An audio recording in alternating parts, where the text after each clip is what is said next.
The jazz trio played softly in the background as I smoothed the fabric of my forest green midi dress. Elegant, but understated for my cousin Rachel's vineyard wedding. Nothing that screamed for attention. That had always been my style.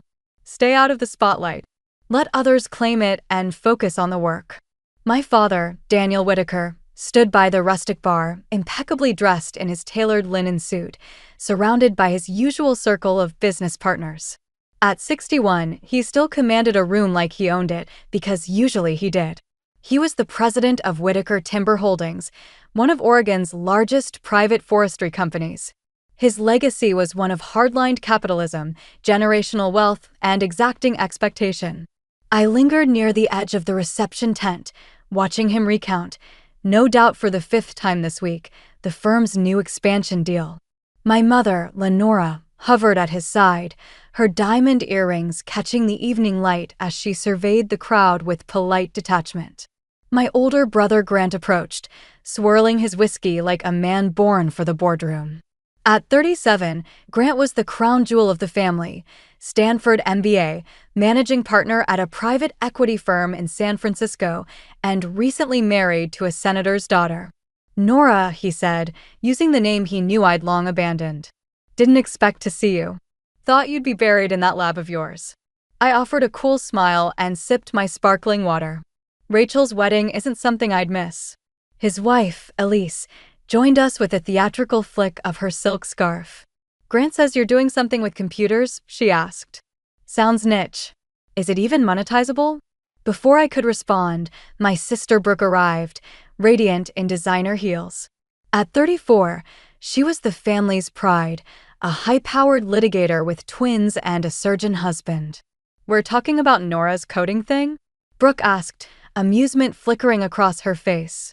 Mom said you're still renting that loft downtown, she continued. You're really not done with that phase yet?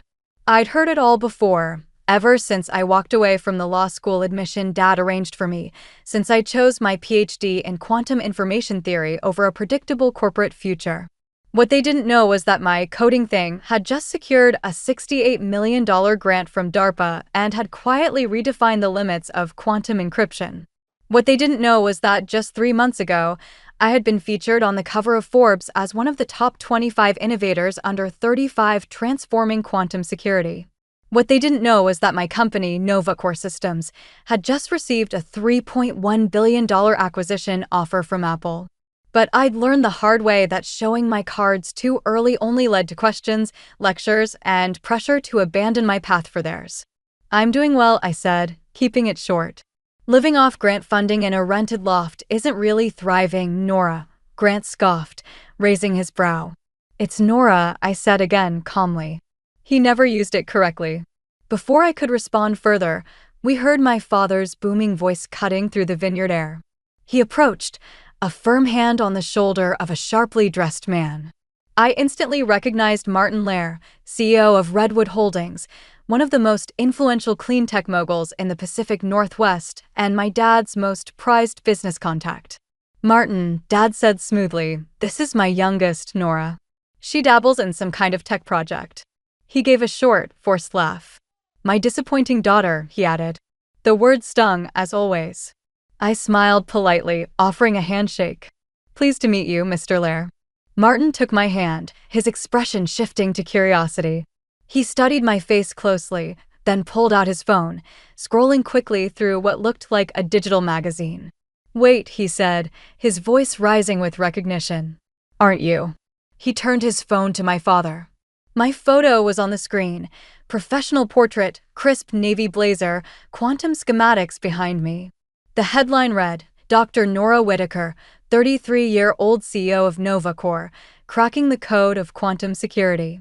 Silence fell instantly. Grant's glass paused midair. Brooke's lips parted slightly. Elise's hand tensed on her purse. My father's mouth opened, then shut. That's not possible, Martin read aloud, eyes wide. The architect of the quantum mesh protocol, considered the most critical encryption breakthrough of the decade. He looked at me, visibly impressed. You're the one who solved the zero-loss transmission issue. I nodded. Among other things. Martin turned back to Dad, whose expression had gone ghostly pale.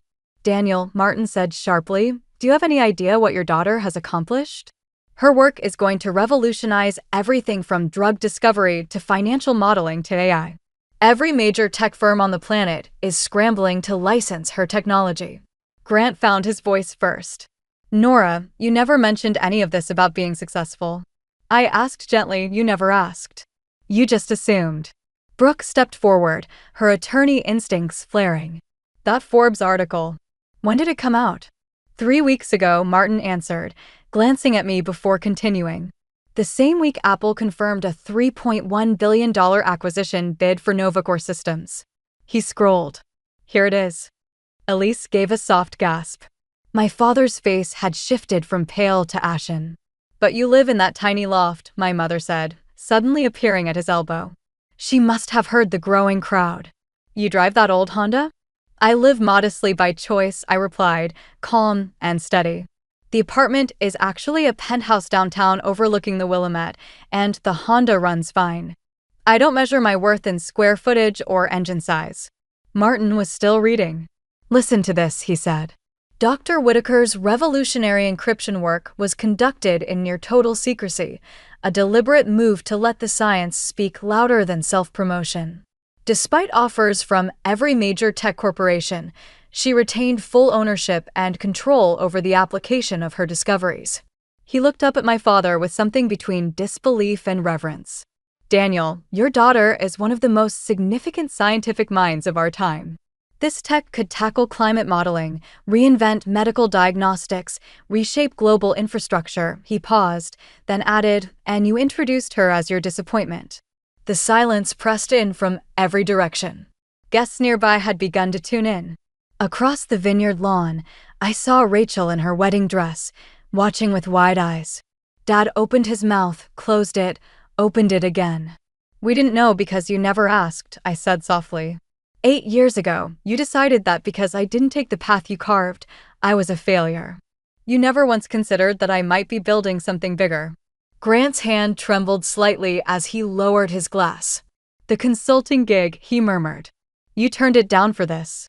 I turned it down, I said, because I had work that mattered, and I needed the space to do it without being boxed in by your expectations. Brooke was doing silent math behind her polished expression. The acquisition, $3.1 billion. What's your stake, Nora? I gave her a measured smile. I retained 73% ownership when I took on investors 2 years ago. That values my share at just over $2.26 billion. The number hit them like a wave. Elise actually reached for Grant's arm for balance. He sat down heavily on the edge of a nearby wine barrel. My father stared like he'd misheard. Dollar limestone billion, he whispered.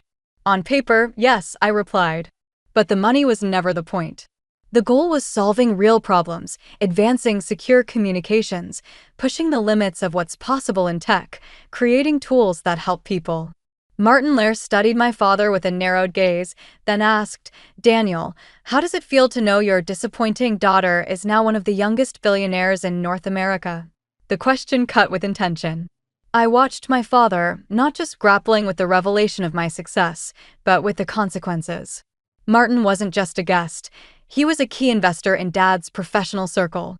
And now he'd witnessed my father publicly dismiss someone more accomplished than almost anyone at this wedding.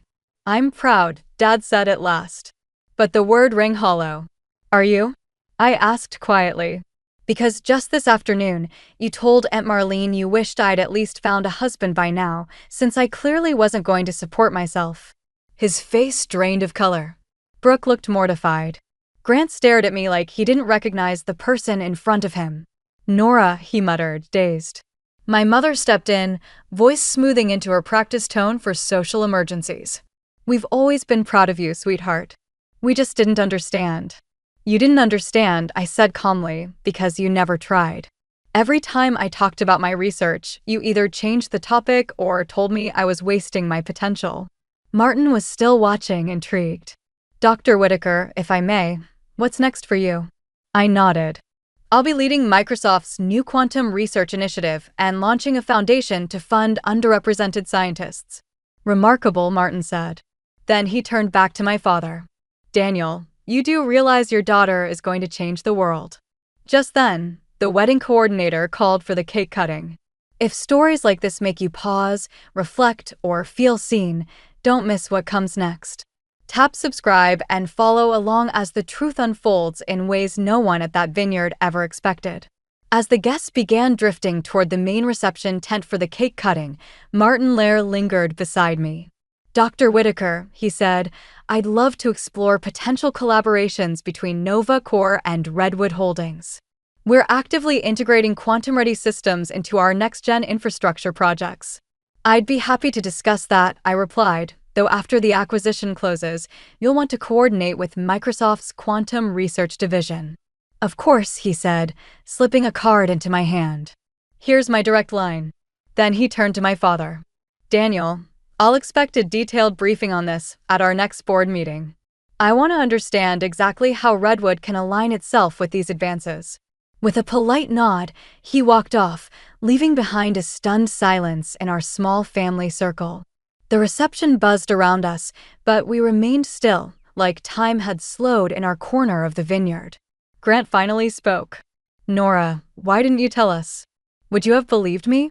I asked softly. "Or would you have rolled your eyes again, like when I mentioned quantum entanglement at Thanksgiving and Dad told me to stop trying to sound smarter than everyone else?" Brooke, always scanning for angles, spoke next. "Have you addressed the tax structure on this acquisition?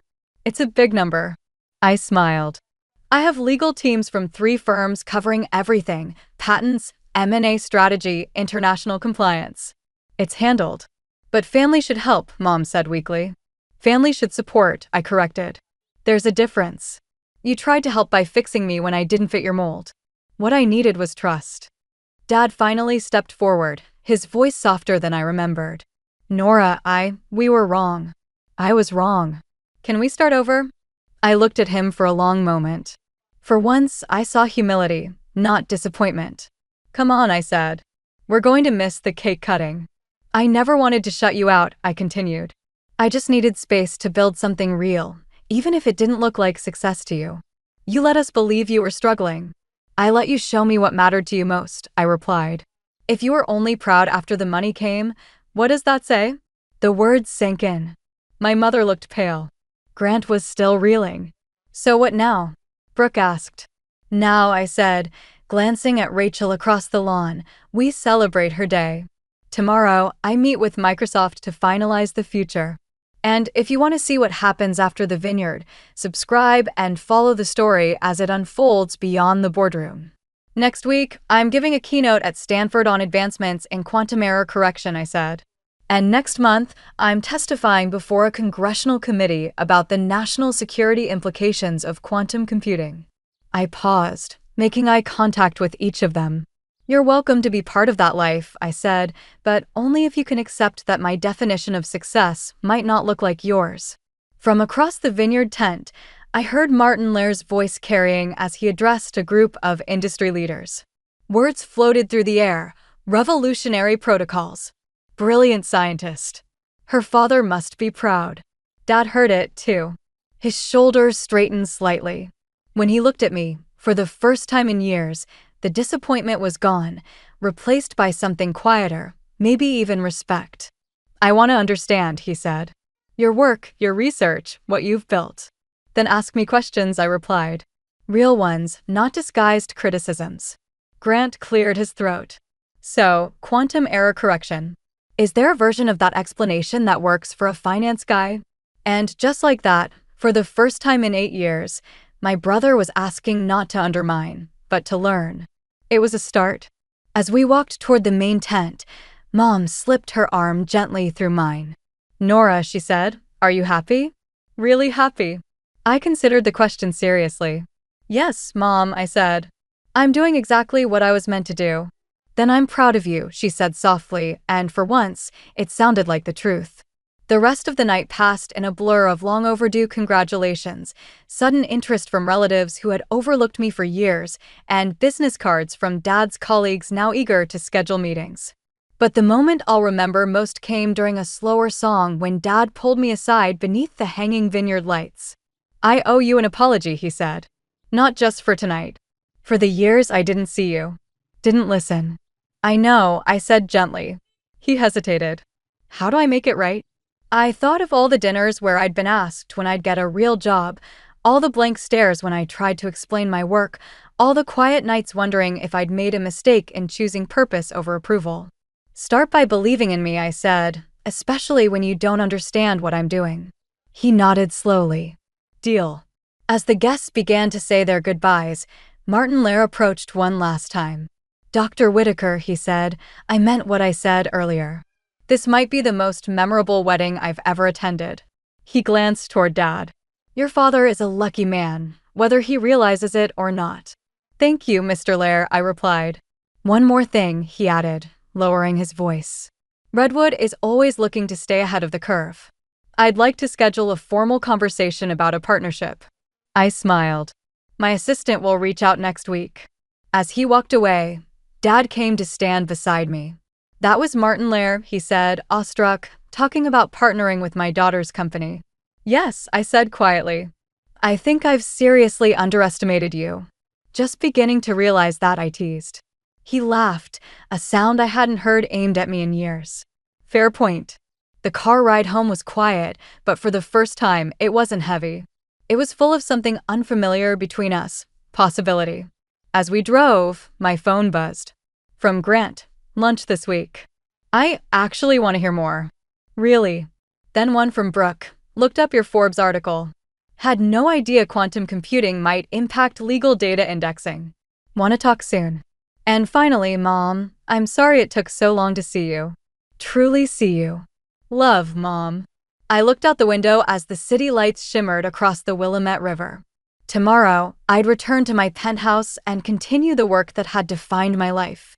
But now, for the first time in years, I wouldn't be doing it in isolation. Dismissed, doubted, diminished by those meant to support me. Sometimes the greatest vindication isn't proving them wrong. It's giving them the chance to grow with you. The Forbes cover was only the beginning. The real revolution was unfolding in those fragile, powerful moments of understanding, one honest question at a time, one unexpected ally at a time, one rewritten family legacy at a time. And finally, they were ready to meet the woman I'd always been. And I was ready to let them. If you've ever been underestimated by the people who should have lifted you up, I'd love to hear your story. Drop a comment. Tell me what moment hit home. Tell me what you would have said if someone finally listened. And if my journey resonated with you, subscribe. Not just for me, but for every quiet fighter out there, proving that worth isn't measured by approval. It's measured by the courage to keep going.